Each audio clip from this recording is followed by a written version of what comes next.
지난 한 주 우리 사회의 최대 이슈는 단연 이른바 김영란법 시행일 겁니다.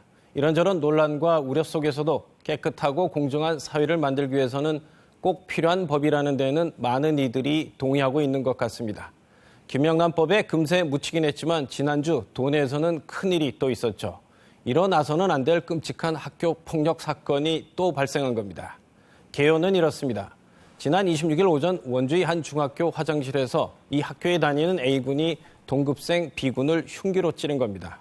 경찰 조사에서 가해자 A군은 최근 4차례에 걸쳐 B군한테 괴롭힘을 당했다고 진술했습니다. 학교 폭력의 피해자가 부모나 교사에게 도움을 청하지 않고 참다 못해 동급생에게 흉기를 휘두르는 사고를 저지른 겁니다. 두 학생 모두 이제 15살밖에 안 된 어린 친구들입니다. 그 순간 A군은 얼마나 무섭고 두려웠을까요? 또 피해를 당한 B군은 얼마나 무섭고 아팠을까요? 학교 폭력에 대한 사회적 관심과 인식이 높아지면서 학교 폭력 피해자는 점차 줄고 있습니다.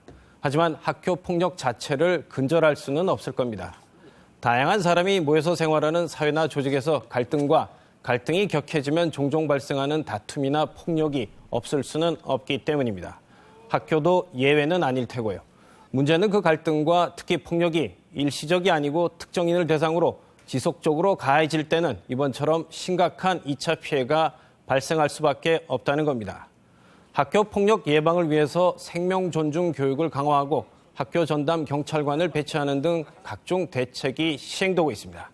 하지만 전문가들은 학교 폭력으로부터 우리 자녀를 보호하기 위해선 불안한 학교 시스템에만 맡기기보다는 현실적으로는 부모의 세심한 관심이 더 중요하다고 말합니다. 만일 자녀가 평소와 달리 학교에 가기 싫어한다거나 갑자기 많은 돈을 달라고 하는 등 이상 신호를 보낼 경우 차분한 대화와 개입을 통해 문제 해결에 나서야 2차 피해를 막을 수 있다는 겁니다. A군의 부모는 괴롭힘을 당하고 있다는 사실을 몰랐을까요? 또 사건 당일 A군이 담임교사에게 상담까지 했다는데 왜 조치가 이뤄지지 않았을까요? 이번 사건이 더욱 안타까운 이유입니다. 결국 A군은 구속되고 B군은 중상을 입고 치료를 받고 있습니다. 두 학생 모두 눈에 넣어도 아프지 않을 우리의 소중한 아이들인 만큼 한순간의 실수로 꿈조차 펼쳐보지 못하는 일이 없도록 지금부터 우리 어른들이 지혜를 모아야 할 것 같습니다. 그것이 어린 영혼들을 잘 지켜주지 못한 우리 어른들의 최소한의 도리이자 의무일 겁니다.